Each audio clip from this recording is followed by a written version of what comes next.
जीवन की कला को अपने हाथों से साकार कर नारी ने संस्कृति का रूप निखारा है। नारी का अस्तित्व सुंदर जीवन का आधार है। और आज हमारे साथ दर्पण द रिफ्लेक्शन चैनल में एक ऐसी ही नारी है, जिन्होंने सबकी भावनाओं को पढ़ करके, समझ करके, खूबसूरत शब्दों में ढाल करके उन लोगों के दिलों तक उनको पहुंचाया है। सिर्फ शब्दों से ढाल करके ही नहीं, बल्कि अपनी खूबसूरत आवाज़ भी उन्होंने उसको दी है। आज ऐसी ही नारी हमारे साथ हैं। आगरा से हमारे साथ जुड़ेंगी भूमिका जैन। हम उनको अपने साथ जोड़ते हैं और उनसे करते हैं आज हम दिल की बात।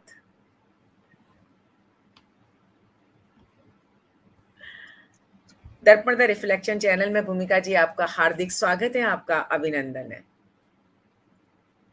बहुत बहुत शुक्रिया। कैसी हैं आप रेणु जी? मैं अच्छी हूँ, आप कैसी हैं? मैं बहुत अच्छी हूँ यार, looking so beautiful and nice. Thank you भूमिका जी। हम आपकी, जैसा कि हमने बताया कि आप बहुत ही खूबसूरत लिखती हैं, भावनाओं को समझ करके, शब्दों को पिरो करके बात करती हैं। उसके साथ-साथ अपनी खूबसूरत आवाज़ तक लोगों के दिलों पर राज करती हैं। उसके बारे में हम बात करें, लेकिन उससे पहले जानना हमारे लिए ज़रूरी है कि भूमिका जैन के बारे में। और कहा जाता है कि खुद से बेहतर कोई भी नहीं जान सकता है। तो आप अपने बारे में जितना अच्छे से हमें और हमारे जो दर्शक देख रहे हैं उनको बता पाएँगी, तो शायद कोई नहीं बता सकता है।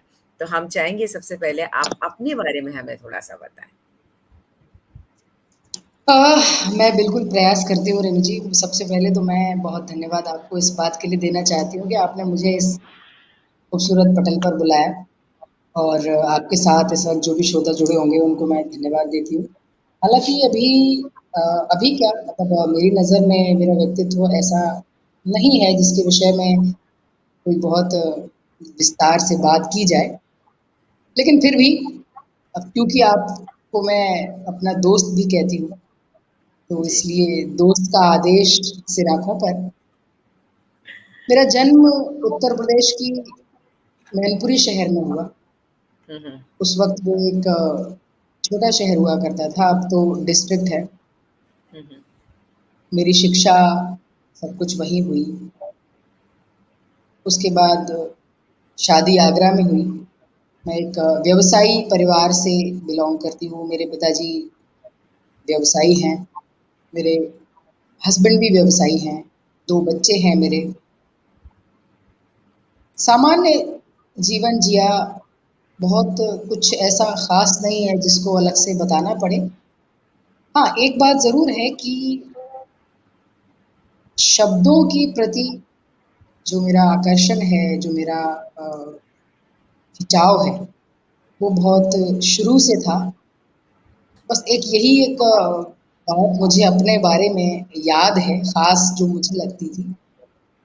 बाकी तो एक सामान्य जीवन जिया है, कुछ बहुत महत्वपूर्ण नहीं है जानने में। 2 बच्चे हैं मेरे, एक बेटा है, एक बेटी है और बाकी सामान्य जैन परिवार से बिलॉन्ग करती हूँ। बस इतना ही है अभी बताने को। बहुत ही खूबसूरत और सबसे ख़ास बात कि हमें पता है कि आपका कद कहाँ है, लेकिन उसके बाद भी आपका ये कहना कि मैं कुछ भी नहीं हूँ। ये सबसे ओह! बड़ी निशानी है आपके बड़प्पन की। आपने कहा कि आप व्यावसायिक रहा है आपका परिवार, सभी लोग बिज़नेस जी, में रहे हैं। तो जी। भूमिका से हम जानना चाहेंगे, तो जो आपका ये कवित्री जो एक शब्द आपके लिए कहा जाता है कि नहीं भूमिका जी बहुत अच्छी कवित्री हैं, शब्दों के साथ खेलती हैं। तो ये कैसे रुझान आपका हुआ? क्योंकि आप जैसे कह रही हैं बिज़नेस रहा है, तो क्या परिवार में किसी का पहले से था इस क्षेत्र में कोई था या सिर्फ़ आप ही जी। हैं? नहीं रेणु जी देखिए, परिवार में तो देखिए मेरे नाना जी कवि थे, हुँ, लेकिन मैंने उनको नहीं देखा। मतलब अच्छा, मेरे जन्म के 2 या 3 साल बाद वो इस संसार को अलविदा कह गए। तो मेरे अब इस वक़्त मेरे जो पेरेंट्स हैं, मेरे जो बड़े लोग हैं, वो लोग कहते हैं कि वो शायद उनके कोई जीन्स तुम में आए हैं। लेकिन वैसे कविता का कोई माहौल या कोई सराउंडिंग्स, कोई एटमॉस्फेयर, कोई बैकग्राउंड कुछ भी नहीं है। बहुत मतलब आप विश्वास नहीं मानेंगी, मैं हिंदी में कविताएँ लिखने की कोशिश करती हूँ, हुँ, जबकि ग्रेजुएशन में भी मेरे पास हिंदी नहीं थी। एक हाँ, विषय की है, ग्रेजुएशन में भी मैंने हिंदी नहीं पढ़ी है। और मैंने जैसा कि आपको बताया कि शब्दों के प्रति मेरा खिंचाव रहा है, ये एक कुदरती बात हो सकती है, क्योंकि इसका क्रेडिट मैं किसी को नहीं दे सकती। मेरे ज़हन पर ऐसा कुछ याद नहीं आ रहा मुझे कि मतलब इसको मैं बताना चाहूँ इस वक़्त। हाँ, एक बात और बहुत महत्वपूर्ण यहाँ पर मैं कहना चाहती हूँ कि आप जी, सबने रवींद्र जैन जी का नाम ज़रूर सुना होगा। हमारे बिल्कुल। देश के विश्वविख्यात संगीतकार, गीतकार और गायक जो थे, जिन्होंने रामायण और महाभारत जैसे बड़े सीरियल बनाए। उनकी रचनाएँ, उनके जैन भजन, उनकी कुछ चीज़ें जैसे कि परिवार में जैन धर्म से संबंधित थे हम लोग, तो वो भजन चलना, पापा को बहुत शौक था रिकॉर्ड प्लेयर सुनने का, कैसेट्स सुनने का, तो वो अक्सर रविंद्र जैन जी की कैसेट्स घर पर ले आया करते थे जिसमें उनके भजन हुआ करते थे। तो वो सुनते-सुनते ज़रूर मैं बड़ी हुई हूँ। फिर हम बहुत छोटे से, जैसा मैंने बताया कि मैनपुरी का जैन समाज एक बहुत समृद्ध समाज है, लेकिन बहुत छोटा-सा शहर है। तो वहाँ पर सामाजिक गतिविधियाँ बहुत होती थी। तो जब मैंने होश सँभाला, जब मैं थोड़ी बड़ी हुई, तो अपने पापा के साथ जैन मंदिर में अक्सर करके, हमारे यहाँ जैन धर्म में पर्युषण पर्व होता है, जो भादों के महीने में 10 दिनों का एक धार्मिक अनुष्ठान टाइप का होता है। तो मंदिरों में बड़ी चहल-पहल रहती है उन दिनों, काफ़ी सामाजिक आयोजन होते हैं। तो उन दिनों में पर्युषण में रविंद्र जी के भजन मंदिर में पापा के साथ ड्यूएट गाना, ये सब चीज़ें पता नहीं कैसे मेरे अंदर आती चली गईं। और फिर उनके जो शब्द थे, रविंद्र जी के शब्द थे, मुझे बहुत खींचते थे। बाकी कविता का और मेरा कभी कोई लेना-देना नहीं रहा। मैं कभी कुछ लिखती नहीं थी, मैंने कभी कुछ लिखा नहीं। मैं बहुत अच्छी पढ़ने वाली भी नहीं हूँ, मतलब मुझे बहुत पढ़ने का भी शौक नहीं है। लेकिन हाँ, जैसे अगर आप मेरे से बात करेंगे और अगर आपने बातचीत के दौरान कोई नया शब्द प्रयोग किया, तो ऑटोमैटिकली मेरा ध्यान उस तरफ ज़रूर जाता है, ये मेरी प्रकृति है। तो क्या शायद बात है! ये हुआ था इसलिए। जी, बस इतना सा ही है। बिल्कुल, यानी कह सकते हैं कि जो नाना जी थे, उनका गुण आपके अंदर आए, तो शायद कविताओं को, शब्दों को इस तरह से हाँ, ये आप एक माला में पिरो सकते हैं और कैसे खूबसूरत कविता बन सकती है, वो थोड़ा-सा जी, हम कह सकते हैं। और गाने की बात जैसा कि आपने बताया आपके पापा खुद गाते थे, उनके साथ आप भी गाती हाँ। थी, तो वो एक लय और ताल का वहाँ से हमें ज्ञान होना शुरू हो गया था। हाँ, नहीं एक स संगीत जी, अपनी शिक्षा के दौरान मैं आपको बता दूँ कि मैंने शास्त्रीय संगीत भी सीखा है और क्या बात तबला है! बजाना भी सीखा है। तो क्या बात है! क्या बात है!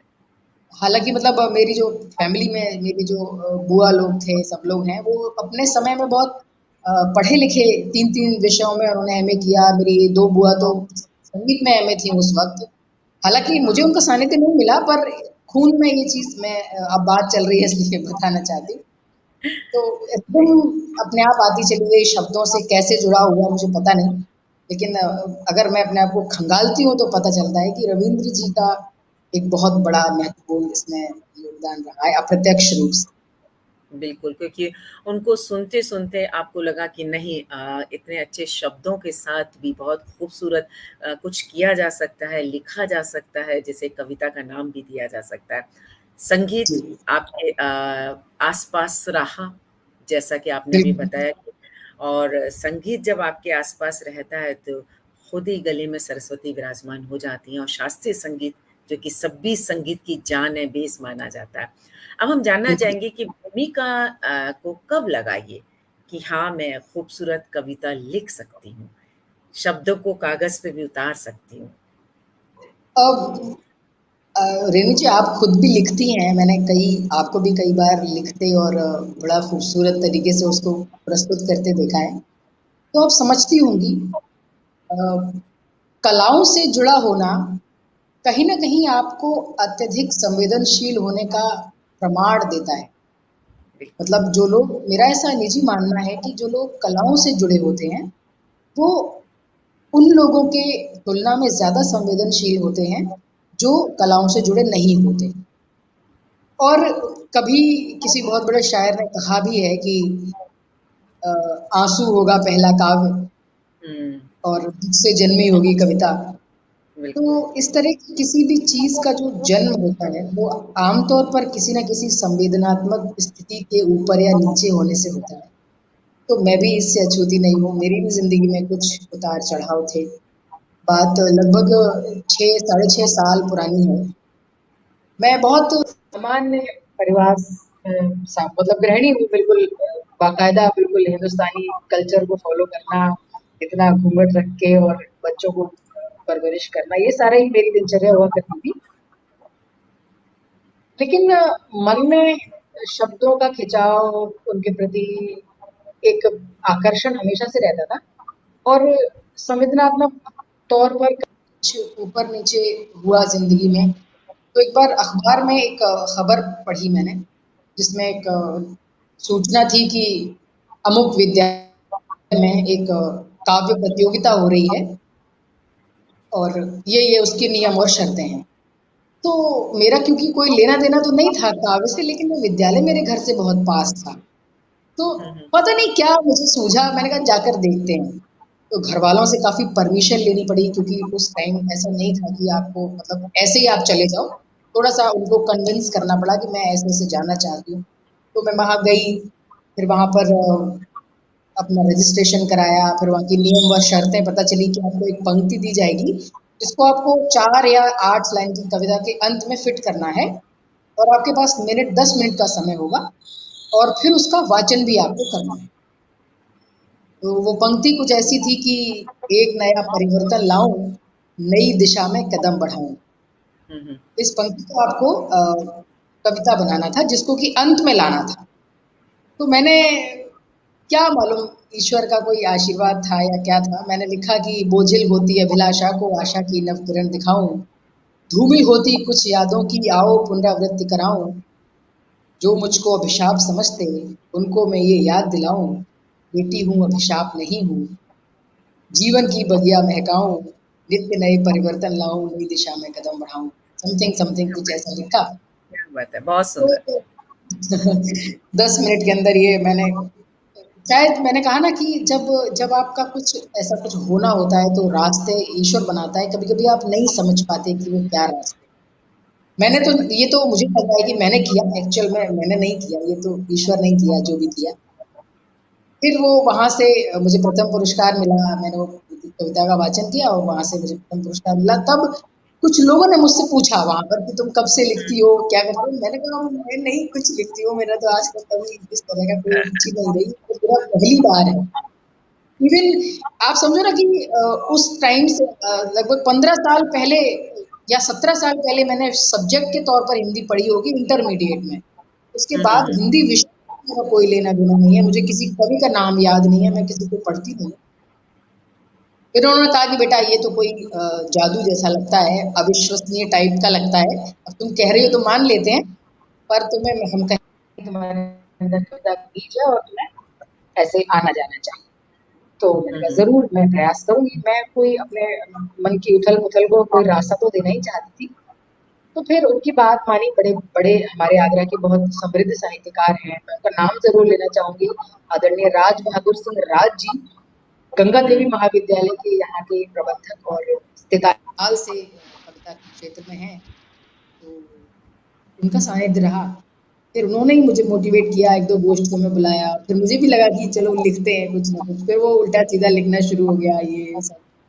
फिर गोष्ठी में जाना हुआ, फिर उन्हीं के आशीर्वाद से पहला जो औपचारिक कवि सम्मेलन था बाकायदा जिसमें मानदेय दे दिया गया मुझे, वो उन्हीं के निमित्त से मुझे मिला और उन्हीं के आशीर्वाद से मैंने वो पढ़ा और नए कवि, नई कवयित्री के तौर पर मुझे बहुत स्नेह दिया आगरा ने, बहुत प्यार दिया और मुझे उम्मीद नहीं थी कि मतलब 1 साल में आपका आपका सब कुछ बदल जाएगा, बदल जाएगा। आपकी पहचान बन जाएगी मतलब कुछ नहीं था दूर-दूर तक। तो मैं बहुत धन्यवाद देती हूँ ईश्वर को भी और आज इस प्रोग्राम में ज़रूर राम जी को भी बहुत धन्यवाद मैं अपनी तरफ से दोबारा से देना चाहूँगी। हालाँकि मैं उनको हमेशा इस बात के लिए ही उनको ही देती हूँ सारा क्रेडिट इस बात का।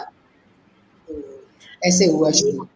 बिल्कुल, ये तो आपका वास्तव मैंने पहले भी कहा भूमिका जी बड़प्पन है कि हम आप इतना कुछ करने के बाद भी खुद को क्रेडिट ना देकर उनको दूसरों को क्रेडिट दे रही हैं। सबसे ख़ास बात इसका मतलब शादी के बाद आपने लिखना शुरू किया। शादी के बाद लिखना नहीं शुरू किया, मैंने शादी के 15 साल बाद लिखना शुरू किया। मेरी शादी शादी के को लगभग 15 20 साल साल बाद। जी, मेरी शादी को 20 साल हो गए हैं, हुँ, 21वीं चल रही है और आज से 6 या साढ़े 6 साल पुरानी मतलब मुझे याद है मैंने पहला कवि सम्मेलन पढ़ा था 2015 अक्टूबर में। तो साढ़े 6 या 7 साल हुए होंगे मैक्सिमम। बस इतना ही वक़्त हुआ है और उससे और अब 6 महीने पहले लगभग मान लीजिए कवि सम्मेलन का मुझे याद है अक्टूबर और उससे 6 महीने गोष्ठियों में आना-जाना, तो लगभग 7 साल का सफ़र है। उससे पहले कविता और मैं जस्ट पूरब और पश्चिम। दूर दूर-दूर तक कहीं वो नहीं था कोई रिश्ता। संबंध नहीं था। जी, जी, कोई अच्छा, संबंध नहीं था।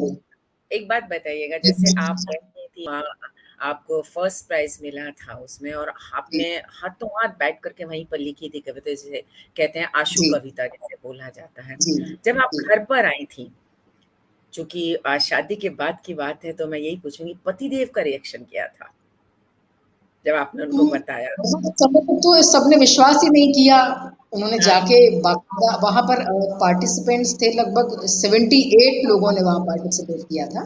हाँ, 78 लोगों में जिसमें नए बच्चे भी थे मतलब मेरी उम्र के सब नहीं थे, मुझसे छोटे भी थे और कुछ लोग मेरी उम्र के भी थे। हुँ, तो उन्होंने वहाँ जाके पहले कन्फर्म किया कि हुँ, मतलब हालाँकि मैं ट्रॉफ़ी लेकर गई थी उसमें बाकायदा युवा कवि सम्मान लिखा हुआ, वो ट्रॉफ़ी आज भी मेरे पास रखी हुई है। हाँ, तो मुझे दिखाई लगे तो वो कहने लगे कि ये क्या है तुम तो पागल बना रही हो हम लोगों को। तो मैंने कहा चलो मेरे हाँ, साथ हाँ, काफ़ी टाइम तक तो मेरे खुद भी पाँव ज़मीन पर नहीं पड़े। लेकिन फिर एक बाद में बहुत सराहा मेरे हस्बैंड ने और हुँ, एक्सेप्ट किया इस बात को और बहुत सहयोग किया मेरा बाद में मतलब सब तरह से फिर वो मेरे साथ अ, जितना वो समय दे सकते थे एक व्यापारी होने के नाते उन्होंने हमेशा दिया है, प्रोत्साहित हुँ, भी किया है और स्वीकार किया है इस बात को। आमतौर पर लोग कहते हैं ना कि कवि या कवयित्री के साथ रहना अपने आप में एक बहुत बड़ी बहुत बड़ी बात है। चुनौती होती है। सही बात है। तो वो हाँ, हाँ, बहुत बहुत प्यार से उन्होंने एक्सेप्ट किया इस बात को और मैं बहुत गर्व की अनुभूति भी करती हूँ कई बार। इसी को शायद डेस्टिनी कहते हैं रेणु जी कि आपके हाँ। ज़िंदगी में अगर कुछ अच्छा होना होता है, तो फिर वो इस तरह से होता चला जाता है। बिल्कुल, वो रास्ते अपने आप ही बनते चले जाते हैं, आपने ये बात सही कही और सबसे जी, ख़ास बात है भूमिका जी कि अगर लाइफ़ पार्टनर हमें अच्छा मिल जाता है, हमारा हाँ। सपोर्ट करता है, जो हमारे सपने हैं उनका पूरा करने में हमारा हाथ थाम कर के चलता है और एक खुला आकाश, बिल्कुल, आसमान हमें दे देता है, तो निश्चित तौर जी, पर जो मौका हमें चाहिए वो मौका हमें मिल जाता है। अब एक सवाल आता है कि जी, पति देव का रिएक्शन इतना अच्छा था, हमेशा आपके साथ रहे। कहते हैं कि बेटी हमेशा अपने पिता के बहुत करीब होती है। पिता की जी, परी होती है बेटी, लाडली होती है बेटी। जब एक पिता को पता चला कि हाँ, मेरी बेटी इतना अच्छा लिखने लग गई है, इतना अच्छा उसको फर्स्ट प्राइज़ मिला है, काव्य गोष्ठी में जाने लग गई है, तो पिता की क्या भूमिका जी के लिए क्या उन्होंने सबसे पहले बोला था? पापा तो मतलब अगर मैं कहूँ कि सपोर्टिंग के रूप में सपोर्टर के रूप में अगर हस्बैंड खड़े हुए थे उस वक़्त, तो हुँ, पापा ये जो सबसे ज़्यादा खुश हुए थे। मतलब लिटरली उन्होंने मुझसे कहा कि बेटा तुम्हारा कोई प्रोग्राम हो तो मुझे बताना, मैं ज़रूर सुनने आऊँगा और मैं भी चाहता हूँ कि मैं मंच पर आऊँ और तुम्हें अपने हाथों से माला पहनाऊँ।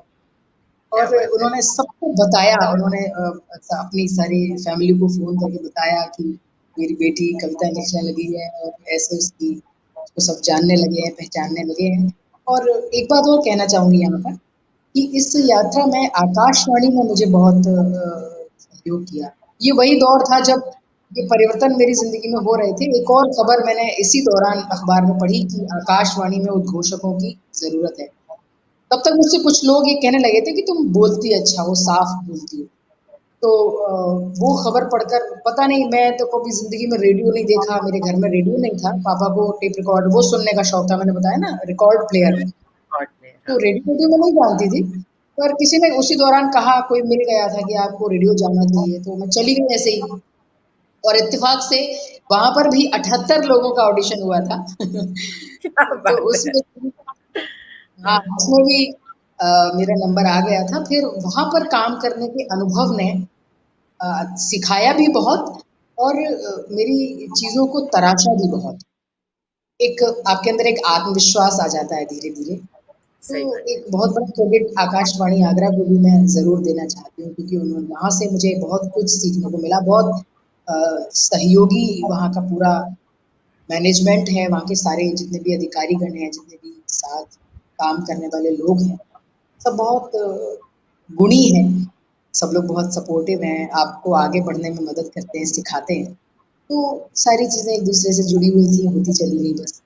पापा बहुत खुश थे, पापा ने कहा मुझे कि कहीं भी तुम्हारा प्रोग्राम हो तो मुझे ज़रूर बताना और रिज़र्वेशन मेरे साथ करा लो और मैं चलूँगा और बहुत खुश थे वो फिर मेरा बस एक साधारण बिल्कुल। परिवार में जिस तरह से नहीं, वास्तव में लगता है ना कि जब परिवार के लोग हमारे साथ चलने लग जाते हैं, तो जो मंज़िल हमें दिखाई दे रही है ना, उसकी राहें बहुत आसान हो जाती हैं। आसान है और और बिल्कुल और स्त्रियों के लिए सबसे तो रेणु जी हम हाँ, महिलाओं के लिए तो ये रेणु जी ये बात बहुत मायने रखती है मायने कि हमारा रखती है। परिवार, हमारा ससुराल, पीहर सब किस तरह से हमारे साथ और किस लेवल तक हमारे साथ खड़े हुए, ये बहुत मायने नहीं, नहीं। रखती है। बिल्कुल, आप ये बात बिल्कुल सही कह रहे हैं और सबसे बड़ी बात ये लगती है कि हमें ये लगता है कि शायद हमसे अगर कुछ चीज़ समझ में नहीं आएगी तो हमारे साथ हैं, जो हमें समझा भी देंगे और हमें सँभाल भी लेंगे। सारी चीज़ें हाँ, यहाँ आप पर हो जाती है। सही बिल्कुल। बात है। जवाबदेही जब आपकी खुद की हाँ, ना हो, तो आप हाँ, बहुत मतलब बोझ रहित हो जाते हैं, बहुत हल्के बिल्कुल। रहते हैं। बिल्कुल तो और सबसे बहुत ख़ास अच्छा बात आप यहाँ ये बिल्कुल और सबसे ख़ास बात यहाँ ये आती है भूमिका जी क्योंकि जैसा कि आप कवि सम्मेलन में जाती हैं, बाहर आप जा रही हैं, तो वो पीछे से जब परिवार हमें लगता नहीं पीछे से हमारे परिवार को, हमारे बच्चों को सँभालने वाला कोई है, तो आप निश्चिंत होकर सही के मंच पर आप अपना 101% दे पाती हैं। ये सबसे बिल्कुल ख़ास सही। बात हो जाती है। हाँ, बिल्कुल ठीक बात है। अगर आपका मन आधा-आधा हो, आधा हाँ, मन आपका घर पर रखा हो, तो आप कहीं पर भी अपना 100% कैसे दे पाओगे? दे नहीं, इस पाओगे। बारे में मैं बहुत सौभाग्यशाली मानती हूँ अपने आप को। हालाँकि मेरे हस्बैंड का जैसा कि मैंने बताया ना कि मेरा खुद का भी कविता से कोई लेना-देना नहीं था, ऐसे ही मेरे हस्बैंड का भी है। वो भी ज़्यादा कविता-वविता से वो कहते भैया तुम जानो। लेकिन बात जब सपोर्ट की आती है, यदि कई बार लोग सपोर्ट अगर खुद भी रुचि रखते हैं तो सपोर्ट करते हैं। लेकिन राइट। उनकी खुद की कोई रुचि नहीं है इस तरह की, हुँ, हुँ। पर उनका सपोर्ट पूरा है मतलब वो मुझे कभी उन्होंने मेरे पैरों में बाधा की बेड़ियाँ नहीं डाली, कभी ये भी। बहुत बड़ी बात है क्योंकि आज के ज़माने में हम लोग देखते हैं ना, अगर पति का इंटरेस्ट नहीं है तो अरे देख लो, तुमको जो लग रहा है तुम कर लो। लेकिन साथ में कि हाँ हाँ, ठीक है, करना है लेकिन मैं साथ में खड़ा हूँ, तुम आगे बढ़ो, मैं पीछे हूँ। तो हमें लगता है हिम्मत आ जाती है हमारे अंदर। बिल्कुल कभी सही है। जैसे पहली कविता लिखी, लगता है ना कोई कविता नई-नई लिखी है, कोई श्रोता हमें मिल जाए, तो कभी ऐसा हुआ पतिदेव को कि नहीं पहले श्रोता वो बने हों आपके? ठीक है, कविता में शुरू रुचि से नहीं है। शुरू से जब लोगों ने मेरी कविताओं को पसंद करना शुरू किया और मेरे ज़रिए नहीं, दूसरों के ज़रिए जब उन तक ये बात आई कि ये हुँ, अच्छा लिखती है, तो कुछ दिनों शुरू-शुरू में उन्होंने कहा ठीक है हमें सुनाओ। लेकिन फिर वही बात कि व्यापारी आदमी है, तो ज़्यादा नहीं देर तक अब मेरे क्या कवि को तो क्या है कि बस श्रोता मिलना चाहिए। उन्होंने एक बार इच्छा ज़ाहिर की, हम हर हाँ, बार लेकर अपना चिट्ठा उनके सामने पहुँच गए। तो हुँ। फिर बाद में उन्होंने कहा कि भैया ठीक है, मैं तुम्हारे साथ हूँ लेकिन तुम हमारा लेकिन जितना भी सुना, बहुत मन से सुना। अभी हाल ही की बात है, आगरा हुँ, में कर्मयोगी चौराहे पर एक कार्यक्रम था। तो लोकल में अक्सर करके मैं उनको इंसिस्ट करती हूँ कि आप चलो अगर उनके दुकान से टाइम मैच कर जाता है तो जाते हैं साथ में। रात में था प्रोग्राम, तो हुँ, जब मुझे वहाँ माला वगैरह पहनाई जा रही थी, तो हुँ। वो खड़े होकर नीचे तालियाँ बजा रहे थे एंड इट वाज़ आए very hi! Emotional moment for me. मेरे लिए ये सच में, बहुत मुझे वो माला और सम्मान ने इतनी खुशी नहीं दी, जितना जितना उनका नीचे खड़े होकर तालियाँ बजाना मुझे खुशी दे रहा था नहीं, और सही बात है। ये बहुत सौभाग्य की बात है, सच में। हाँ, सच में। कहते हैं ना कि वो पल होते हैं जो ज़िंदगी में हमारे साथ हमेशा के लिए जुड़ जाते हैं और जब हमेशा भी इन रहते पलों हैं। को याद करते हैं ना तो एक फ़ीलिंग अलग से हो जाती है, ये लगने लग जाता है, नहीं यार हम बहुत कुछ कर सकते हैं। हमारे साथ में बिल्कुल, वो खड़े हैं, हम बहुत कुछ कर जाएँगे।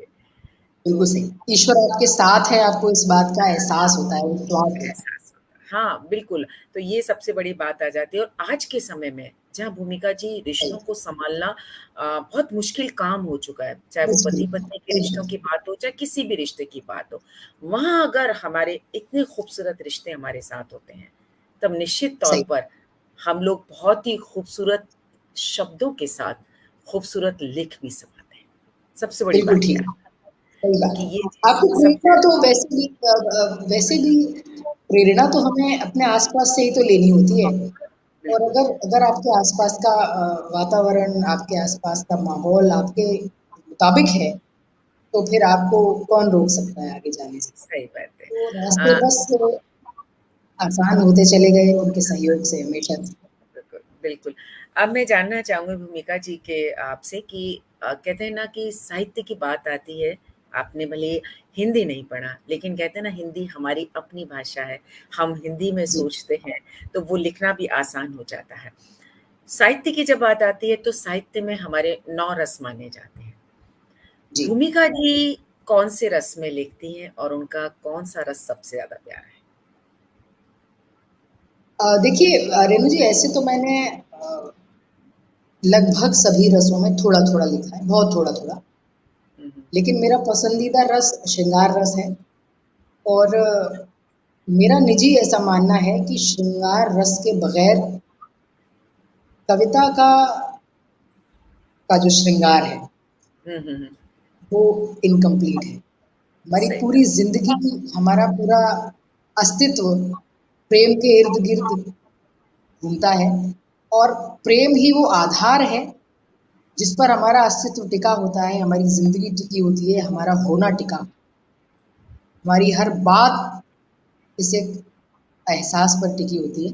तो मैंने सबसे ज़्यादा कविताएँ जो हैं वो श्रृंगार रस पर लिखी, सबसे ज़्यादा और मेरे क्या मन के बेहद करीब है ये रस। हालाँकि बाकी सारे रस भी करुण रस हैं, हुँ, कुछ एक हुँ। रचनाएँ मैंने मैंने हास्य रस नहीं लिखा बस, बाकी लगभग सभी रसों में कुछ ना कुछ थोड़ा बहुत लिखा है, लेकिन सबसे ज़्यादा श्रृंगार रस श्रृंगार लिखना और पढ़ना पसंद है। तो बिल्कुल। लोग मुझे श्रृंगार रस कवि भी कहते हैं। बात है। श्रृंगार रस की कविता आपके बारे आपसे हम सुने उससे पहले एक सवाल मन में आता है। जी, अक्सर ये बिल्कुल। कहा जाता है कि आप अगर दिल से लिखते हैं, चाहे वो कविता हो, चाहे गद्य हो या किसी भी चीज़ की हो, वो बहुत खूबसूरत लिखा जाता है। क्योंकि दिल से आप लिख रहे हैं, दिलों तक पहुँच जाता है। लेकिन वहीं बात ये भी आती है कि जब आप कविताएँ लिख रहे हैं, तो उसमें मात्राओं का भी आप ध्यान रखिएगा, आप उसकी तुकबंदी का भी ध्यान रखिएगा। तो जब आप दिल से लिख रहे हैं, उस समय मात्राओं पे ध्यान कैसे जाएगा? जो दिल में आ रहा है, वो मैंने लिख दिया। तो हुँ। इसके बारे में आप क्या कहना चाहेंगी? देखिए, मेरा ये मानना है रेणु जी, जैसा कि मैंने शुरू में कहा था कि कलाओं से जुड़ा होना आपका अतिरिक्त संवेदनशीलता से जुड़ा होना दर्शाता है। हुँ, मैं ऐसा मानती हूँ कि कविता हो या कोई भी कला इवन गायकी हो, ये सब इसके जो बीज होते हैं ना, मूल बीज, आप लेकर पैदा होते हैं। आप इनको तराश तो सकते हैं, आप हुँ, इनको पॉलिश तो कर सकते हैं, लेकिन अगर आप बेसुरे हैं, if you are non dancer, then you can't be the best dancer. बिल्कुल, ऐसे ही कविता के जो बीज हैं, भाव के जो बीज हैं, वो आप लेकर पैदा होते हैं। इसीलिए मेरा मेरा निजी मानना है कि कवि बनते नहीं हैं, कवि पैदा होते हैं। पैदा होते हैं।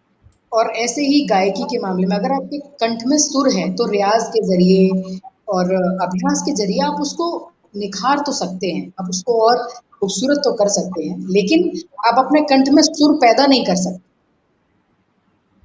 सही बात है। ऐसे ही जब कविता की बात आती है तो शब्दों का संयोजन, जैसा कि मैंने कहा कि शब्द मुझे अपने दोस्त लगते हैं। कई बार आप यकीन नहीं मानेंगी, कई बार मेरे साथ ऐसा होता है कि मैंने कोई नया शब्द सुना, जिसके बारे में मुझे कुछ नहीं पता है, लेकिन वो शब्द अपना अर्थ मुझे खुद बताता है, मुझसे कहता है कि ये मेरा अर्थ है। तो ये एक नैसर्गिक बात हो सकती है क्योंकि क्योंकि मुझे नहीं लगता कि कोई भी व्यक्ति इसको उत्पन्न कर सकता है। सही बात। और जहाँ तक बात मीटर में लिखने की है, तो मैंने किसी भी तरह का कोई प्रशिक्षण नहीं लिया है। मेरा कोई कविता लिखने के मामले में मेरा कोई गुरु नहीं है, मेरा कोई मेंटर नहीं है, मेरा कोई मार्गदर्शक नहीं है। मैंने आज तक जो भी लिखा है, सिर्फ अपने मन से लिखा है, वो रिदम में है, वो मीटर में है या नहीं है, मुझे नहीं पता। हालाँकि आज तक कभी किसी ने इस तरह की कोई टिप्पणी नहीं की है कि आपकी फलाँ पंक्ति मीटर में नहीं है। तो ये शायद इसका क्रेडिट मैं केवल अपनी संगीत विद्या को देना चाहती हूँ कि जब आप लय में और ताल में होते हैं, तो आपके अंदर एक रिदम आ जाती है। फिर वही रिदम अगर आप कुछ गुनगुना के लिखते हैं, तो हो सकता है कि वो आ जाती हो। मैं 100% अगर आप मुझसे टेक्निकली पूछेंगी कि इसका मीटर क्या है, तो मैं नहीं बता पाऊँगी। लेकिन हाँ, मैं जब हाँ। लिखती हूँ, तो वो एक रिदम, एक लय अपने अंदर समाहित है, तो वो उसी रूप में अच्छा, प्रकट होती है और मैं उसको बस कागज़ पर उतार देती हूँ। बिल्कुल। ये कैसे होता है मुझे खुद नहीं पता। कहते हैं ना कि आप गुनगुनाने लग जाते हैं तो ऑटोमेटिक वो लय और ताल के साथ-साथ शब्द भी आने लग जाते हैं उसी उसमें। हाँ, मतलब हाँ, बिल्कुल। कई एक बात जी, जी, जी, जी। हाँ, कई साहित्यकारों का, कई बड़े साहित्यकारों का तो ये भी मानना है कि हर विषय अपनी विधा लेकर खुद पैदा होता है। यानी आप हर बात को गज़ल में नहीं कह सकते, हर सही बात को बात। गीत में नहीं कह सकते। इसी तरीके से हर विषय जो है वो अपनी विधा लेकर पैदा होता है और आपको केवल अपनी जो अंतः चेतना है, आपका जो सेंस है उसको जागृत रखना है और वो भी आपके हाथ में नहीं होता है। सही आपको बात है। सिर्फ़ अपनी झोली फैलाकर हर वक़्त एक्टिव रहना है कि कब कौन-सी कृपा आपके साथ होने वाली है और वो एक सीखने की प्रवृत्ति, एक एक लालसा होती है कि आपको ईश्वर की कृपा आपके पास है, आपको एहसास होता रहे अगर, तो ये हुँ। चीज़ें फिर अपने आप होती चली जाती हैं। होती चले, सही बात कहा। क्योंकि मैंने ये सवाल भूमिका जी आपसे इसलिए पूछा था कि आजकल हम लोग जानते हैं कि गद्य कविता का भी चलन आ चुका है। जी, तो जब हम गद्य कविता को सुनते हैं तो वहाँ तो कहीं तुक और वो चीज़ होती ही नहीं है। वहाँ सिर्फ़ आप किस तरीके से उसे प्रेज़ेंट कर रहे हो उससे पता चलता था है कि ये एक कविता है। इसलिए ये सवाल दिमाग करेक्ट। में आता है कि कई बार कहा जाता है कि मीटर में लिखा जाना चाहिए, मात्राओं का भी आपको ध्यान रखना चाहिए। फिर गद्य कविता में तो ये चीज़ें है ही नहीं कहीं पर भी, क्योंकि हम इतनी गद्य कविताएँ सुनते हैं। जी। ऐसा नहीं है रेणु जी, जो मुक्त छंद कविताएँ होती हैं मतलब अब मैं बिल्कुल ही गद्य की बात नहीं कर रही हूँ, बिल्कुल हुँ। ही गद्य अलग है, लेकिन जो छंद मुक्त कविताएँ हैं या मुक्त छंद कविताएँ हैं, उनमें भी एक रिदम होती है। हुँ, हुँ। उनमें भी एक निश्चित रिदम होती है, तभी वो छंद मुक्त या मुक्त छंद कविताएँ कहलाती हैं। हुँ, अब हुँ। रही बात पूरी तरीके से मीटर वाली कविताओं की, तो मीटर वाली कविताएँ वो कविताएँ होती हैं जिनको हम संगीतबद्ध कर सकते हैं। हुँ। आप जानते हैं कि संगीत वेदों से निकला है, सामवेद से निकला है, तो हुँ। उसका अपना विज्ञान है, उसका अपना एक पूरा शास्त्र है, उसके साथ हम छेड़छाड़ नहीं कर सकते। तो उसमें जो राग निहित हैं, उनके अंतर्गत जिन रचनाओं को हम उन रागों में समाहित करके कंपोज़ कर सकते हैं, उनको संगीतबद्ध कर सकते हैं, वो मीटर वाली रचनाएँ हैं, वो पूरी लयबद्ध, छंदबद्ध कविताएँ हैं। लेकिन जो मुक्त छंद कलाएँ हैं, ये बिल्कुल नहीं है कि वो उनमें रिदम नहीं होती है, उनमें भी एक रिदम होती है। ये हुँ, हुँ। बस ये बस लिखने वाला महसूस करके समझ सकता है या फिर जो भी थोड़ा-सा रिदम को समझता है, वो इस बात को महसूस कर सकता है। और बिल्कुल। अब मुक्त छंद कविताओं के आने से कवियों के लिए रास्ते बहुत खुल गए हैं, बहुत आसान सही बात, हो गई हैं चीज़ें। बिल्कुल। भाव अ, प्रकट होना चाहिए, किसी हाँ, भी रूप में हो। ये आपने सही कहा कि वास्तव में सही बात है कि भाव प्रकट होने चाहिए और जो जिस भावना के साथ हम लिख रहे हैं और सुनने वाला भी उसी भावनाओं के साथ उसको प्राप्त करे, ग्रहण करे, तब हमारा लिखना बिल्कुल सार्थक हो जाता है। सबसे ख़ास बात ये आ जाती है। बिल्कुल। बिल्कुल, अ बिल्कुल। हम आगे की बात करें उससे पहले मैं जानना चाहूँगी कि आपका एक समग्र संग्रह आया है, उन्वान तुम ही दे देना। सबसे पहले तो जी। इसका जो आपने शीर्षक जो दिया हुआ है, इसके बारे में हम जानना चाहेंगे क्योंकि बिल्कुल शीर्षक हटकर है। रेणु जी इसका शीर्षक ये है कि शीर्षक आप ही दे देना। हाँ। मतलब इसमें रचनाकार ने अपने आप को कहीं पर नहीं रखा है। वो ये कहता है कि ये जो कुछ भी है, मैंने जो भी काला-पीला किया है, इसको आप देखिए और इसको क्या कहना है, ये आप तय कीजिए। यानी इसको जो शीर्षक देना है, इसको जो टाइटल देना है, इसको क्या कहना है, ये आप तय कीजिए। इसका शाब्दिक अर्थ ये है कि उन्वान तुम ही दे देना। हुँ, अब ये शीर्षक आया कहाँ से? हाँ, जब मैं अपनी रचनाओं को एकत्रित कर रही थी और मुझे ये कहा गया कि तुम इनको छपवा लो, तो मैंने कहा ना, जैसा कि मुझे तो कोई बताने वाला भी नहीं है, तो मैंने सारा सब कुछ जो भी मैंने लिखा था सारा एक साथ इकट्ठा किया हुँ, और प्रकाशक जी से बात की और उनको दे दी। तो उन्होंने मुझे कहा कि तुमने सारा सामान तो भेज दिया है, ये इसको किस नाम से छापना है? तो मैंने कहा नाम भी देना पड़ेगा। तो अरे हाँ, तुम्हारी किताब का नाम क्या होगा? तो मैंने कहा आप दे दीजिए कोई नाम। हाँ, तो जब मैंने ये कहा अनायास, तो मेरे मुंह से तुरंत निकला कि उन्वान आप ही दे दीजिए। तो हाँ, मैंने कहा नहीं, इसका नाम ही आप रख दीजिए कि उन्वान तुम ही दे देना। क्या बात है! बहुत सुंदर। क्योंकि ऑनेस्टली मैं बहुत बहुत सच्चे मन से रेणु जी ये बात मानती हूँ कि ये सारी सिद्धियाँ, ये सारी कलाएँ, ये सारे हुनर आपको ईश्वर की किसी विशेष कृपा के की वजह से प्राप्त होते हैं।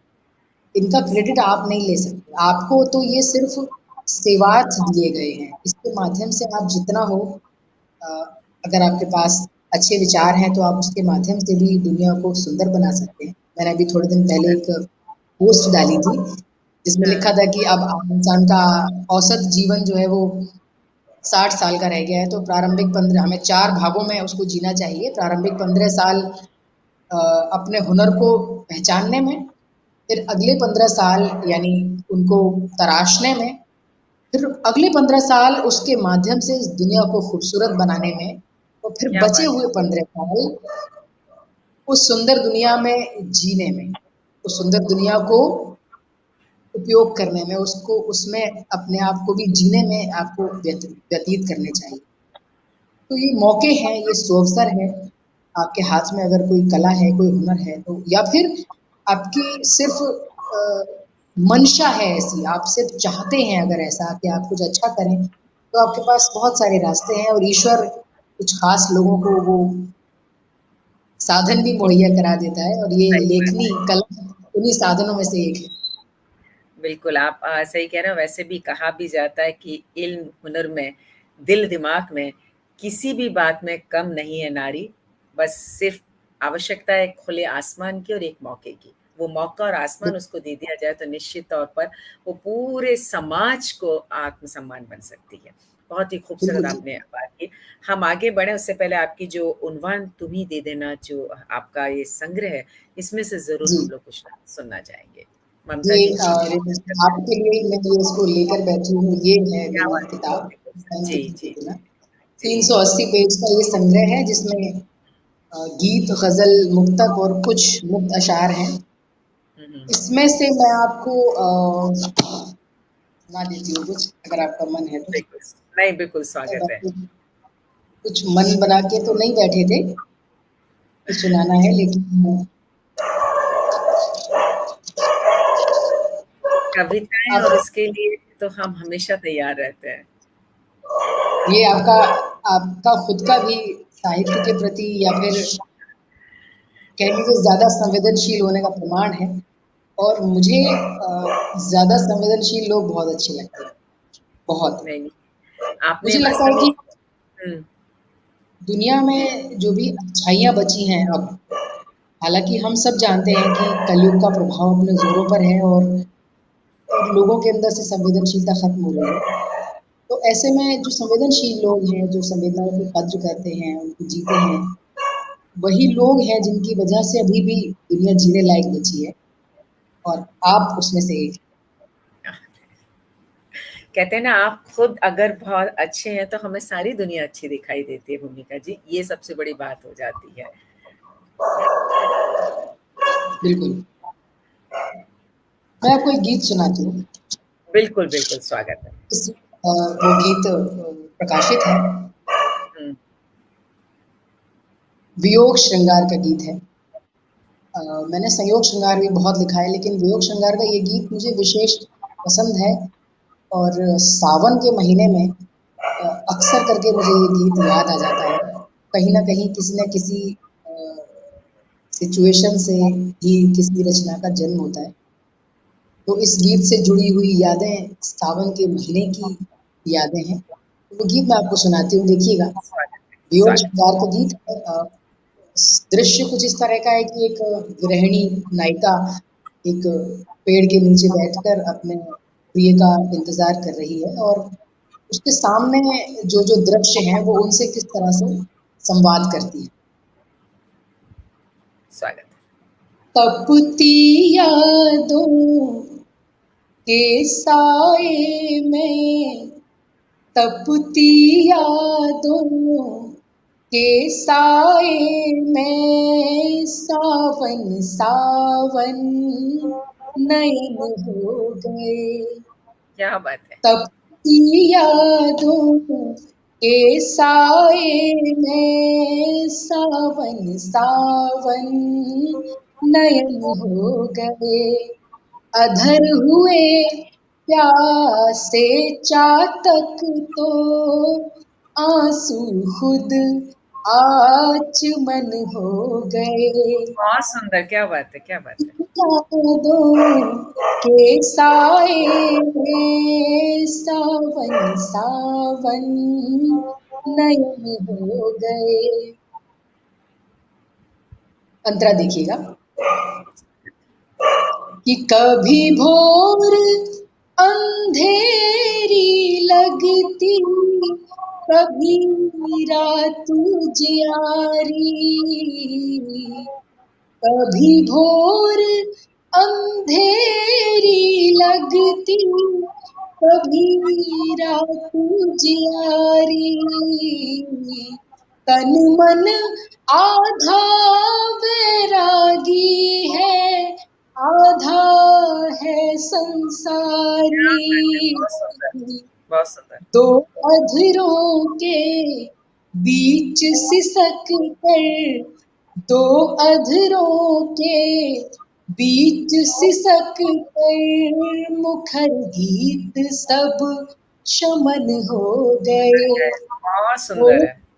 यहाँ प्यासे थे तो आंसू खुद आचमन हो गए। बहुत सुंदर। अपनी किस्मत पर इठला कर, धूप करे अटखेली।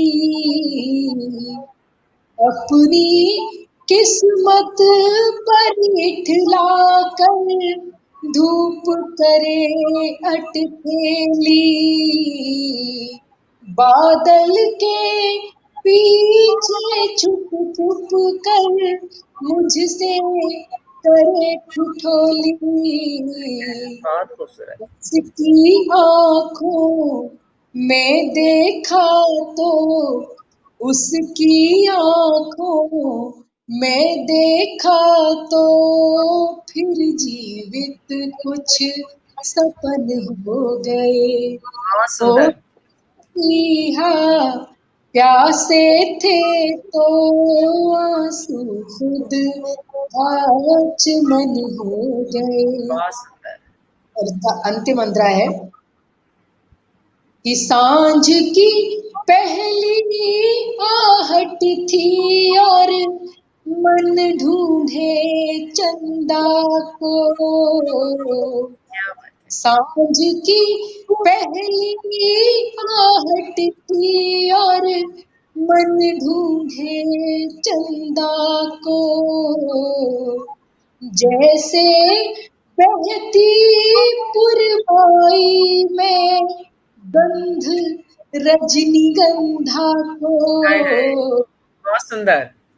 सारे संकेत विरह की, ये सारे संकेत विरह की, पीड़ा का आकलन हो गए।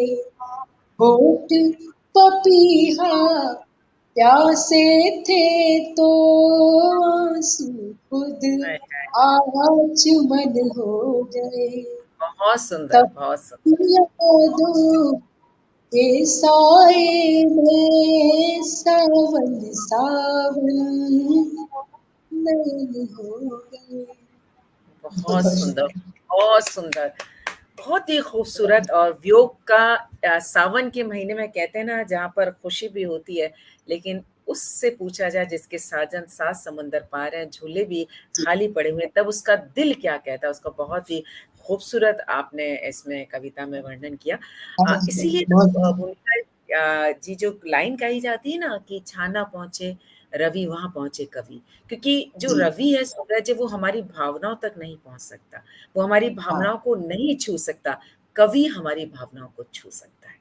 इसीलिए कहा जी, जाता है कि रवि ना पहुँचे आज हम वहाँ पहुँचे कवि। बहुत ही खूबसूरत ये कविता, क्योंकि बहुत विरह का अंदाज़ा एक कवि ही लगा सकता है। अब आपके हम दूसरा संग्रह है आपका कि रख दिए हैं इशारे। जी, मतलब आपने जो भी आपका गज़ल संग्रह है अभी प्रकाशन प्रक्रिया में है, लेकिन मैं इसका जो आप जो शीर्षक आपने दिया, उन्वान तुम ही दे देना, मतलब इच्छा जी, करती है कि देखिए इसमें अंदर है क्या चीज़? क्या हमें जी, देना है? कवि जो चाह रहा है वो यहाँ भी हम बात करते हैं रख दिए हैं इशारे। जानने जी। की इच्छा हो रही है कि क्या इशारे रख दिए हैं आपने इसमें? ये एक्चुअली अभी आपने कहा ना कि जहाँ ना पहुँचे रवि वहाँ पहुँचे कवि। हाँ, ये हाँ। गज़ल संग्रह है और इसमें तकरीबन 150 के करीब गज़लें आ रही हैं। मेरी गज़ल का एक मतला है, रख दिए हैं इशारे चले आइए, खुशबुओं हुँ, के सहारे चले आइए। क्या तो बात है!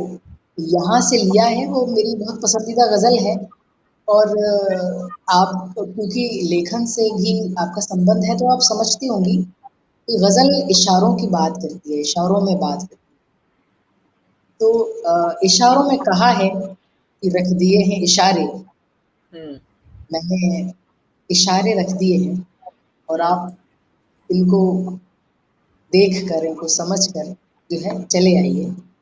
खुशबुओं के सहारे चले आइए। मैंने अपनी खुशबुएँ इशारे के तौर पर रख दी हैं, फलाँ जगह पर छोड़ दी हैं और आप उनको पकड़ कर उनका पीछा करते हुए या जैसे भी आपको सुविधा हो, आप चले आइए। ये एक गज़ल का मतला है और उसी का जो मिसरा है मैंने इस किताब का इस अपनी गज़ल संग्रह का उन्वान रखा है और मेरे हुँ, दिल के बहुत करीब है ये मिसरा, बहुत पसंद है मुझे।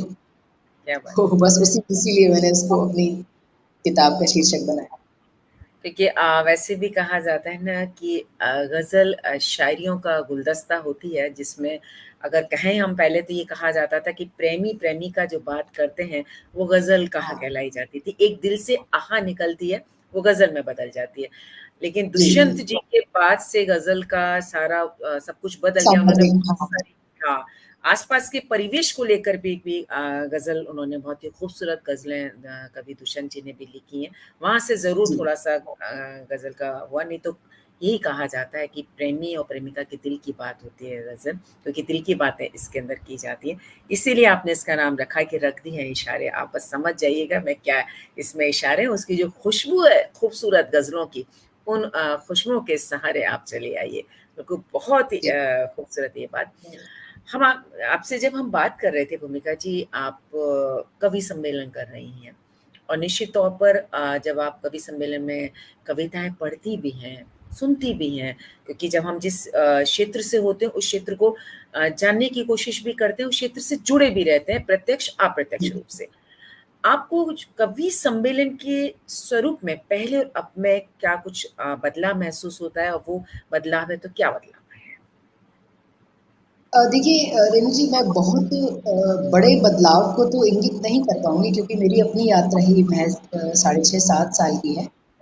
लेकिन एक बात ज़रूर कहना चाहूँगी कि कविता को व्यापार बना दिया है लोगों ने और मुझे नहीं पता कि इस साक्षात्कार को सुनने के बाद कितने लोग मुझसे सहमत होंगे। लेकिन मुझे हमेशा ये लगता है कि दुनिया में हर चीज़ बेचने और खरीदने के लिए नहीं होती है। देखिए, कवि सम्मेलन में जाती मैं भी हूँ और वहाँ से जो मानदेय मिलता है वो मैं भी मतलब मुझे भी मैं भी स्वीकार करती हूँ। लेकिन उसको मानदेय स्वरूप स्वीकार करना एक बात है और उसको व्यापार बनाकर एनी हाउ मतलब किसी भी सूरत में मंचों पर जाने की इच्छा रखना वहाँ पर जाकर भी आप कविता के मंच पर कविता के अलावा सब कुछ करना, ये बहुत बड़ा परिवर्तन आया है। मैं अपने पापा से सुनती थी कि कवि हुँ, सम्मेलनों में कवियों की मतलब कवि बहुत महत्वपूर्ण व्यक्ति माने जाते थे समाज के, क्योंकि हज़ारों में कोई एक सुनने में आता था पहले कि अरे फलाँ व्यक्ति कवि है, वो लिखता है। और अब क्योंकि इसमें ग्लैमराइज़ेशन हुआ बहुत, इसको ग्लैमराइज़ किया गया मंचों को, तो इसमें हर एक कोई आना चाहता है, आना भी चाहिए, लेकिन लोग बिना सीखे केवल 2 शब्दों की जोड़-गाँठ करके मंचों पर आना चाहते हैं, उनके लिए थोड़ा-सा मैं चिंतित हूँ। हालाँकि देखिए परिवर्तन सबको स्वीकार करना चाहिए, मैं भी करती हूँ, स्वीकार करना चाहिए, लेकिन हर चीज़ व्यापार करने के लिए नहीं होती है। कविता में भी एक निश्चित संस्कारों के अंतर्गत अगर ये कविता साधना ही बनी रहे तो बहुत अच्छा रहेगा, क्योंकि साहित्य ही एकमात्र अ, ऐसी चीज़ है जो पूरे समाज को की दशा बदलती है और उसको दिशा देती है। अगर वो खुद भी व्यापारी हो जाएगी, उसकी खुद भी मानसिकता इस तरह की हो जाएगी, व्यापारी मतलब साहित्यकार वर्ग जो है वो सबसे बुद्धिजीवी वर्ग होता है हमारे समाज का। अगर वही लोगों की मूल मानसिकता में व्यापार अगर आ जाएगा, तो हम फिर पर सेवा, समाज कल्याण और लोगों की संस्कारों का रोपण जैसी बातें कैसे करें? सही बात है, तो ये बात थोड़ा-सा आपने सही फ़र्क है। हाँ, बिल्कुल मतलब और मुझे हुँ, जी, जी। एक इसका एक निश्चित अनुशासन, एक निश्चित क्राइटेरिया होना चाहिए कि भई हुँ, मतलब अब तो क्या है कि जैसे मान लीजिए मैं हूँ, मैंने 2 पंक्तियाँ आपके लिए उठाई, 2 पंक्तियाँ उसकी उठाई और दोनों को जोड़ के एक कविता बना दी कविता और बिल्कुल सही कह रहे हैं आप ये अब मुझे चीज़। मंचों पर जाना है। हाँ, मंचों पर जाना ज़रूर चाहिए, अपनी बात ज़रूर कहनी चाहिए, लेकिन थोड़ा-सा सीखने की, थोड़ा-सा समझने की, थोड़ा-सा धैर्य की बहुत ज़रूरत है। बहुत ये गोष्ठी परंपरा जब से बिल्कुल किनारे आ गई है, तब से बहुत ज़्यादा लोगों में बहुत जल्दी है मंचों पर आने की। मंचों पर मैं भी जाती हूँ, लेकिन मंच केवल मंच मेरा उद्देश्य कभी नहीं है। मैं बस साहित्य की सेवा करने के उद्देश्य से, वो भी अब मैं कौन हूँ मेरा उद्देश्य तय करने वाली, जब मुझे पता ही नहीं था कि मुझे जाना कहाँ है। लेकिन हाँ, हुँ, अब ये बात सच है कि अ, साहित्य की बात करके, साहित्य के माध्यम से अच्छी बात करके मुझे बहुत सुकून मिलता है और मैं प्रयास करती हूँ कि मेरे पास जो भी मेरे अपने हैं, जो भी मुझसे जुड़े हैं, उनके साथ अच्छी और सार्थक चर्चाएँ हों, संस्कारों की बात हो। फ़र्क है थोड़ा-सा दोनों बातों में।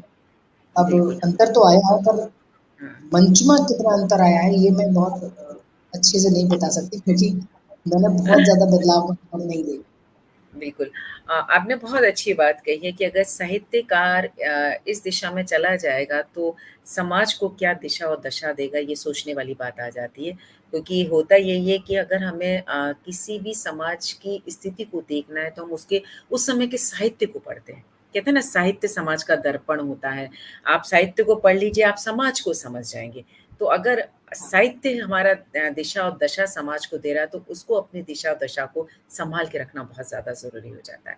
एक बात कही जाती है भूमिका जी अक्सर कि हमसे कहा जाता है कि भई मंच पर ये कविताएँ पढ़ी जा रही हैं, लेकिन श्रोता भी तो इन्हीं कविताओं को, चुटकुलों को पसंद करते हैं। क्योंकि आज की जब मैं एक ऐज़ ए मतलब जिसे कहना चाहिए श्रोता के रूप में आपसे बात कर रही हूँ। जब मैं कवि जी। सम्मेलन को सुनती हूँ, तो वहाँ पर मुझे कविताओं की तो 4 या 5 लाइन समझ में आती हैं, सुनाई जाती हैं। बाकी पूरे जो व्हाट्सएप पर चुटकुले चल रहे हैं, वो चुटकुले वहाँ पे सुनाए जाते हैं और कहा ये जाता है कि पब्लिक पसंद कर रही है, इसलिए हम उसको परोस रहे हैं। अगर पब्लिक पसंद करना बंद कर देगी, तो हम भी परोसना बंद कर देंगे। तो क्या हम अपनी इस बात को पब्लिक के ऊपर डाल कर के क्या अपने दायित्व से बच सकते हैं? बहुत बहुत अच्छा और ज़रूरी सवाल किया आपने। इस बारे में मुझे कहना है कुछ बहुत हुँ, ज़िम्मेदारी के साथ। देखिए, आम तौर पर मंचों का जो स्वरूप है वो इस तरह का होता है कि मंच ज़मीन से भले ही 1 इंच ही सही, लेकिन ऊपर बनाए जाते हैं। बिल्कुल। 1 इंच ही सही, हुँ, ऊपर बनाए जाते हैं। श्रोता दीर्घा नीचे है और कवि दीर्घा ऊपर है। हुँ, तो आप मुझे बताइए कि ये कैसे संभव है कि जो ऊपर है उसकी मजबूरी हो, हुँ, सही बात कर रहे उसकी हैं आप। मजबूरी नहीं है। ये हमने ये हमने श्रोताओं पर डालकर अपने आप को बचाने का प्रयास किया है, क्योंकि हम नहीं सीखना चाहते, हम नहीं हुँ, पढ़ना चाहते। हुँ, और हमने जो इजीली हमें जो व्हाट्सएप पर जो चुटकुले मिले, हमने तुरंत उनको कविताओं में ढाला और परोस दिया और डाल दिया श्रोताओं पर कि इनको अच्छा लग रहा है। नहीं, ऐसा नहीं है। जो व्यक्ति रामायण सुनना पसंद करता है, आज भी वो व्यक्ति रामायण ही सुनता है। आपने ऐसा कोई व्यक्ति नहीं देखा होगा जो पहले से रामायण सुनता आता था और आज वो पॉप अश्लील गाने सुनने लगा। ये तो हमारी जिम्मेदारी है कि नई कोपलें जो आ रही हैं, हम उनको क्या सुना रहे हैं, हमारे सही बात घर है। में किस तरह का माहौल है, हम खुद उनसे किस भाषा में किस स्तर पर जाकर बात करते हैं। श्रोताओं की कोई गलती नहीं है। भाई वो म्यूजिक उसने अपना मोबाइल रिचार्ज करा के वीडियो ऑन किया है, हुँ, वो तो आया ही है आपके पास सुनने के लिए। सही बात है, आप कर बिल्कुल सही बात। आपको एक घटना बताती हूँ, हुँ, हुँ, हुँ, नाम नहीं लूँगी, लेकिन हुँ, ऐसा मेरे साथ घटित हुआ। मेरी बिल्कुल यात्रा शुरू हुई थी, शायद तीसरा या चौथा कवि सम्मेलन रहा होगा। जलेसर शहर की बात है। महावीर जयंती और हनुमान जयंती एक ही दिन पड़ी थी और हनुमान जयंती के उपलक्ष्य में कार्यक्रम था हनुमान मंदिर के प्रांगण में। हमारी एक मुझसे छोटी उम्र में, लेकिन उस वक्त उनके हिसाब से वो बड़ी कवयित्री थी। उनके मेरा काव्य पाठ हुआ, फिर बाकी लोगों का काव्य पाठ हुआ, फिर उनका नंबर आया। उम्र में मुझसे छोटी थी, लेकिन प्रसिद्धि में बड़ी थी। तो उन्होंने कुछ मंदिर के प्रांगण में कुछ ऐसी कविताएं पढ़ना शुरू कर दिया जो असहज कर रही थी मुझे। खैर, मैं तो क्या ही उसमें आपत्ति प्रकट करती। थोड़ी देर के बाद पीछे की तरफ कुछ नवयुवक बैठे थे, तो हुँ, उन्होंने कुछ टिप्पणियां की कि वंस हुँ, हुँ, मोर, या उनको बैठने नहीं दे रहे थे। ये प्रोग्राम लगभग 4 से 5 बार उनको उठाया गया और ये चलता रहा। क्योंकि मंदिर का प्रांगण था, तो वहाँ पर मंदिर के महंत वगैरह भी उपस्थित थे। थोड़ी देर के बाद जब उनसे नहीं रहा गया, तो वो उठे और उन्होंने उनसे कहा कि भई, आप थोड़ी-सी ज़िम्मेदारी को समझिए। आप ये क्या कर रही हैं? ये तो लड़के हैं, ये तो करेंगे ही शोर-शराबा, लेकिन आप थोड़ा-सा ध्यान रखिए, मर्यादा में रहकर अगर करेंगी तो अच्छा लगेगा। तो उन्होंने माइक से ही तेज़ आवाज़ में चिल्लाकर कहा कि जब श्रृंगार सुनना नहीं होता है, तो श्रृंगार की कवियत्री को बुलाते क्यों? हाँ, तो उन्होंने कहा कि मतलब मैं तो बहुत मेरा तो कोई लेना-देना नहीं, मैं तो सिर नीचे करके बस बैठी थी। उन्होंने मेरी तरफ इशारा किया महंत जी ने कि श्रृंगार तो इन्होंने भी पढ़ा है, हमने तो इनको आपत्ति इनके प्रति प्रकट नहीं की। तो वो जो मोहतरमा थी वो मुझसे मुखातिब हुई और कहने लगी कि आप ही बताइए भूमिका जी, पब्लिक जो मांगेगी वो तो देना पड़ेगा, ऐसे तो कर ली हमने विदेश यात्राएं। तो अच्छा, फिर मुझे लगा कि अब मुझे उत्तर देना चाहिए। तो मैंने हुँ, उनसे बड़ी शालीनता से कहा, मैंने कहा मैडम, आप ये बात गलत कह रही हैं, आप मंच के ऊपर हैं, हुँ, जो पब्लिक मांगेगी वो आप दे नहीं पाएंगे।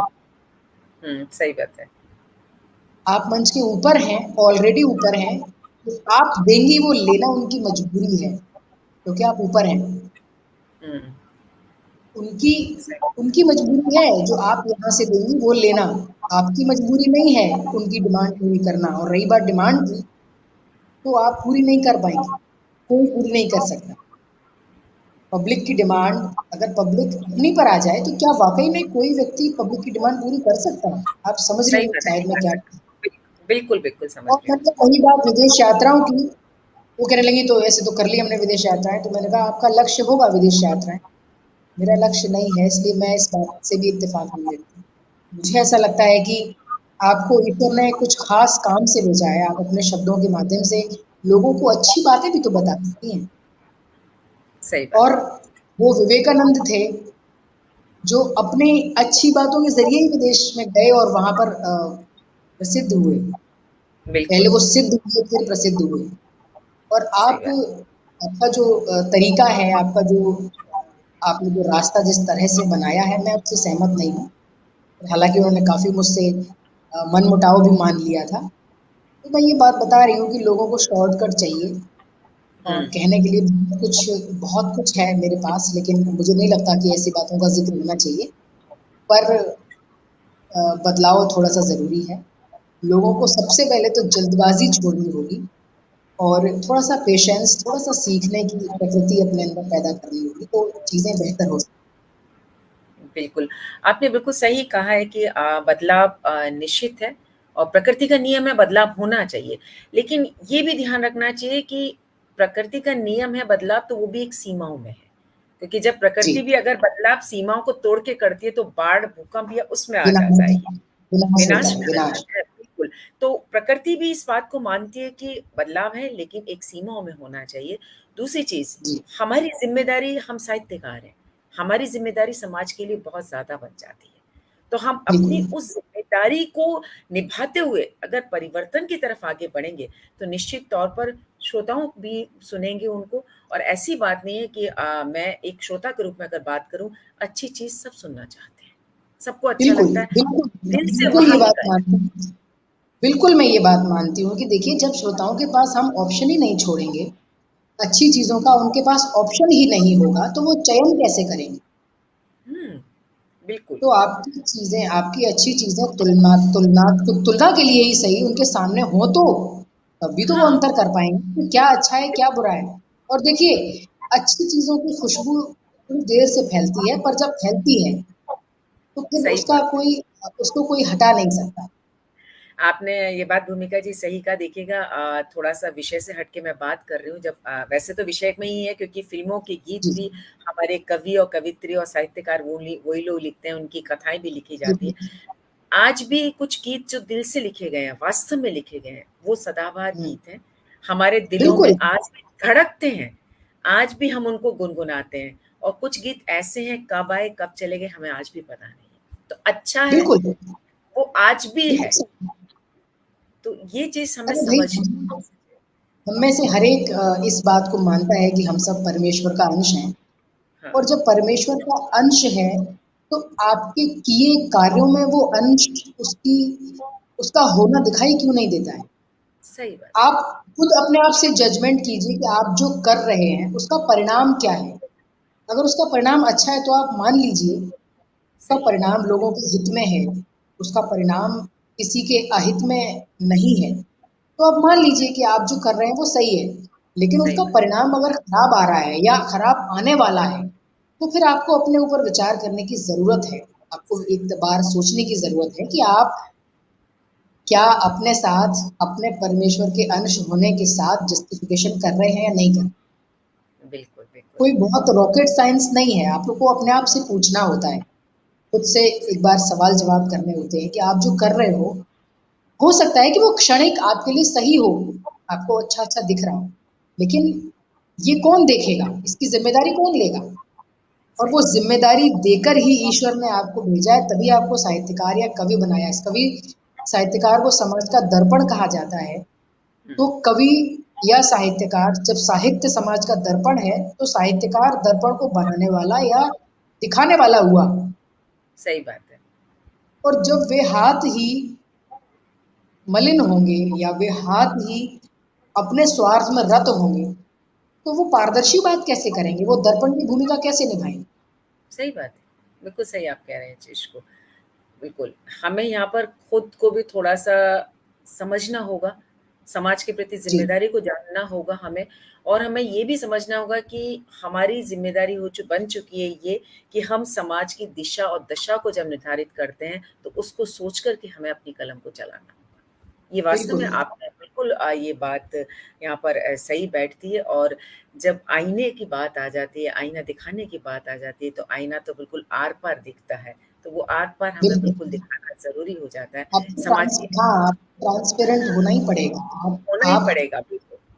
अपने आप को नहीं मतलब अपने स्वार्थ को या अपने आप को और व्यापारीकरण जो है वो क्या है? वो अपना स्वार्थ ही तो उसमें लगा देना है। जब आप बस, अपने बस। आप को, अपने स्वार्थ को उस आईने में लगा देंगे, तो आप पारदर्शी कहाँ रहेंगे? कहाँ रहेंगे? सही बात, बिल्कुल आपने सही कहा। यहाँ थोड़ा-सा हमें इस चीज़ को समझने की बहुत ज़्यादा ज़रूरत हो जाती है, आवश्यकता आ जाती है कि हमें इस चीज़ को समझना बहुत ज़्यादा ज़रूरी हो जाएगा। भूमिका जी, थोड़ा-सा माहौल को कविता की तरफ मोड़ते हैं क्योंकि बहुत जी, बात इस तरह से हम लोगों ने यहाँ पर की पर ये ज़रूरी था क्योंकि आज के जी, समय में ये जानना क्योंकि ये इसलिए मेरे दिमाग में बात आई थी कि बहुत सारे नए-नए साहित्यकार इस क्षेत्र में आ रहे हैं, कवि-कवियत्री इस क्षेत्र में आ रहे हैं क्योंकि उनको ये लगता है कि मंच हमें मिल जाएगा, हमें नेम मिल जाएगा, फ़ेम मिल जाएगा तो हम अच्छे क्या हम पढ़ रहे हैं उससे मतलब नहीं है लेकिन हम मंच पर पहुँचे। इसलिए ये बात करना बहुत ज़रूरी था आज। हम में से तो कोई भी रेणु जी, हम में हाँ, से हर एक सिर्फ लेना चाहता है। हम राइट, कभी ये विचार नहीं करते कि हम देना क्या चाहते हैं। देना क्या चाहते हैं। सही बात है। और जब तक आप लेने के बारे में सोचते रहेंगे, तो एक दिन तो खत्म हो जाएगा ना सब कुछ, जो लिया जाना है। तो लेन और देन का जो संतुलन है वो बराबर अगर रखा जाए, आप लीजिए, मैं लेने के विरोध में नहीं हूँ, लेकिन आप पहले ये सोचिए कि आप दे क्या रहे हैं। दे क्या रहे हैं, सही बात है। और जो बिल्कुल आप देंगे तराजू वही लौट कर आएगा। ये बात आप बिल्कुल सही कह रहे हैं क्योंकि कहते हैं ना कि तराजू के दोनों पलड़ों को जब आप बैलेंस कर देंगे लेने और देने वालों को तो निश्चित तौर पर संतुलन बना रहेगा और वास्तव में जो आप श्रोताओं को देना चाहते हैं वो श्रोताओं तक पहुँचेगा। आपकी ज़िम्मेदारी है जो वो समाज के प्रति वो बिल्कुल वहाँ तक पहुँचेगी। सबसे ख़ास बात ये आ जाती है। बहुत सही बात ये आपने यहाँ पर कही है। अब हम थोड़ा-सा कविता की तरफ चलते हैं और आपसे आपकी जो ग़ज़ल है, वो ग़ज़ल हम एक सुनना चाहेंगे। क्योंकि हाँ, वैसे तो ज़रूर। सोशल मीडिया पे जो लोग आपसे जुड़े हुए हैं, आपकी जो शायरी है, ग़ज़ल के कुछ अशार हैं, वो सब पढ़ते रहते हैं हम लोग। लेकिन कहते हैं ना कि भूमिका जी की जब मुख से जब सुनते हैं और वो तरन्नुम में होते हैं, तो उसका मज़ा ही अलग आ जाता है। मैं कोशिश करती हूँ रेणु जी, जी, जी, मुझे बहुत स्वागत खुशी होगी अपना आपको कुछ सुनाकर। एक अभी हमने जिस ग़ज़ल का ज़िक्र किया था, रख दिए हैं इशारे, हुँ, हुँ, मैं उसी के कुछ अशार आपको सुना देती हूँ। स्वागत है।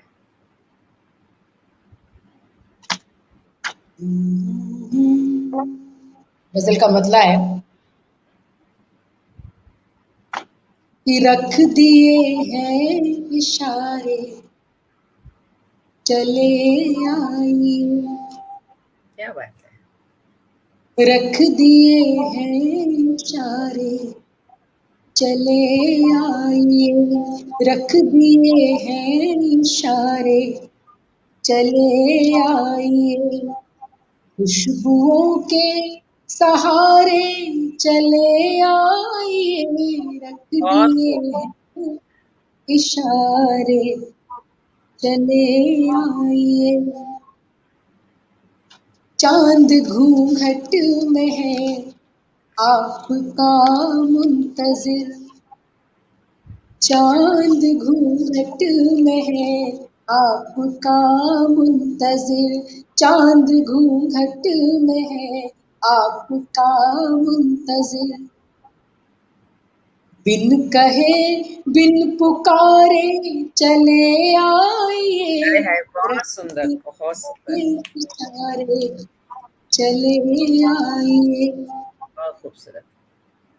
राह दिखलाएंगी मेरी खामोशियाँ। राह दिखलाएंगी मेरी खामोशियाँ। राह दिखलाएंगी मेरी खामोशियाँ।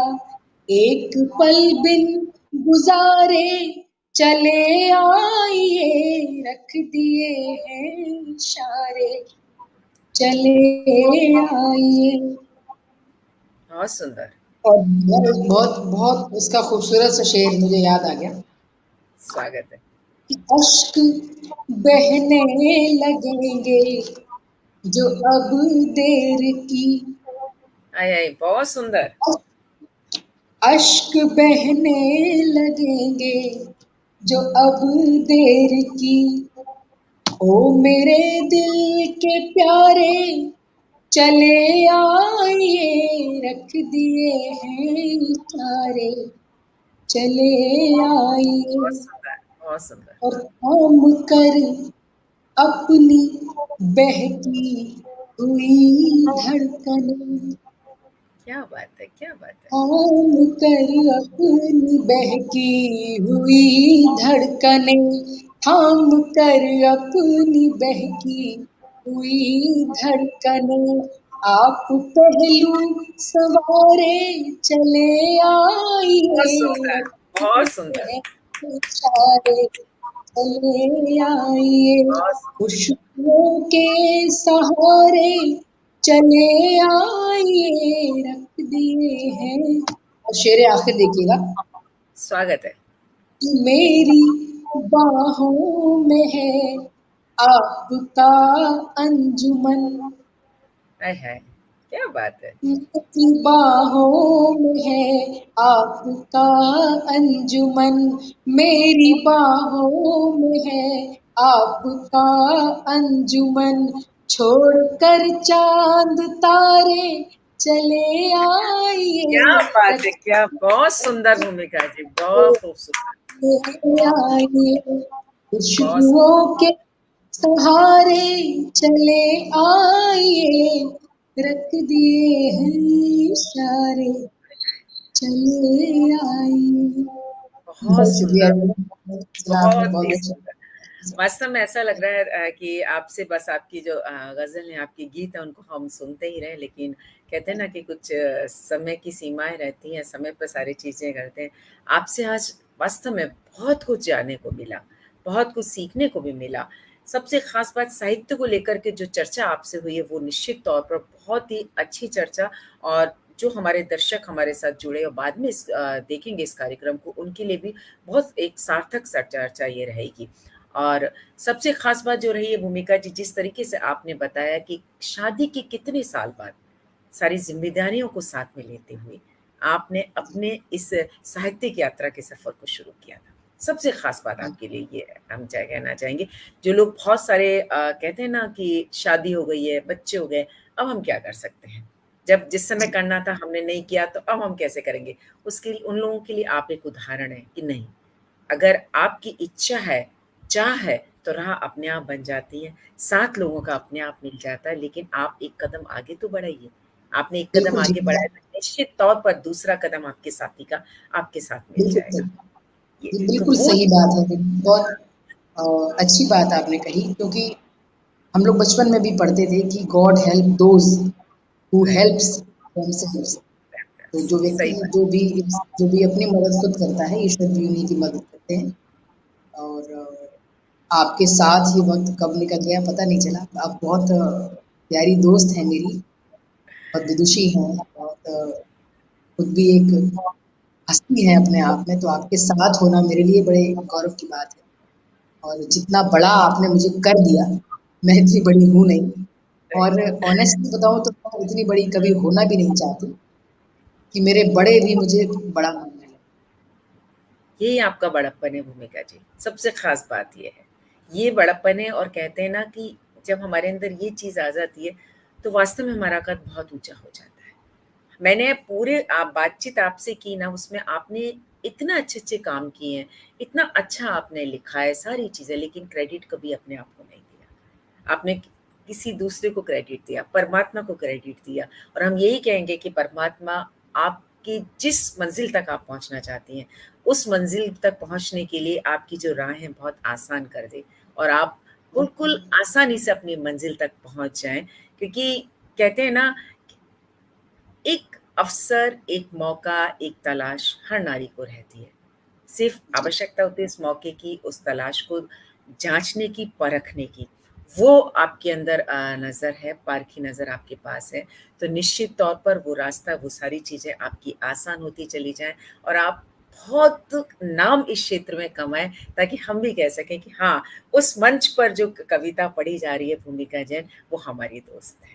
हम ये बहुत आपको सच में दुआ देते हैं कि आप इस मैं तरीके से वहाँ पहुँचे, और निश्चित तौर पर आप पहुँचेंगी।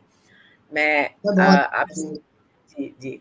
और मैं बहुत चलते-चलते आपके लिए बस यही कहना चाहूँगी कि जहाँ नर-नारी दोनों कदम मिलाकर चलते होंगे, जहाँ नर-नारी दोनों कदम मिलाकर चलते होंगे। मैं उस स्वर्णिम भविष्य की एक आशा की चिंगारी हूँ। हाँ, मैं क्या आज के युग की नारी हूँ। हाँ, मैं आज के क्या युग की नारी बहुत अच्छा। क्योंकि आप आज के युग में साहित्य को, समाज को, परिवार को, बच्चों को, सबको साथ में लेकर के चल रही हैं। अपने कर्तव्य आप उद्घोषिका हैं, उसको भी लेके साथ में चल रही हैं। तो आप सबके लिए एक प्रेरणा है भूमिका जी। आप हमारे पटल पर आईं, इसके लिए हम आपका शुक्रिया अदा करते हैं। शुक्रिया भूमिका जी। बहुत-बहुत शुक्रिया रेणु जी। मैं भी विशेषकर आपका धन्यवाद देना चाहूँगी कि आपने मुझे इस योग्य समझा कि मैं अपनी कुछ बातें अपने आप को आपसे साझा कर सकूँ। वरना जितना आपके अंदर है मुझे जानना चाहिए, उससे ज़्यादा मेरे अंदर नहीं है। थैंक यू सो जी, मच मुझे यहाँ बुलाने के लिए और इस तरह से ही आप अपने कार्य में हमेशा लगी रहिए और बहुत अच्छा कार्य आप कर रही हैं। अच्छे लोगों से मिलवाना अपने आप में एक बहुत बड़ा काम है। सेतु का काम आसान नहीं होता है। आपके पटल पर जो भी श्रोता उपस्थित हैं, उन सबको भी मैं हाथ जोड़कर बहुत धन्यवाद देती हूँ और आपका फिर से बहुत-बहुत धन्यवाद देती हूँ कि आपने मुझे इस योग्य समझा कि हम लोग थोड़ी देर इस तरह से बातचीत कर नहीं सकते। भूमिका थैंक जी, यू सो हम आपका मच। शुक्रिया अदा करते हैं। शुक्रिया भूमिका भूमिका जी और हमारे दर्शक जो जुड़े उनका भी हम शुक्रिया अदा करते हैं। और फिर आपसे मिलेंगे। एक नई ज़रूर। शख्सियत हमारे साथ होंगी, उनसे हम बात करेंगे ढेर सारी, उनके बारे में जानेंगे। आज के लिए बस इतना ही। नमस्कार। बहुत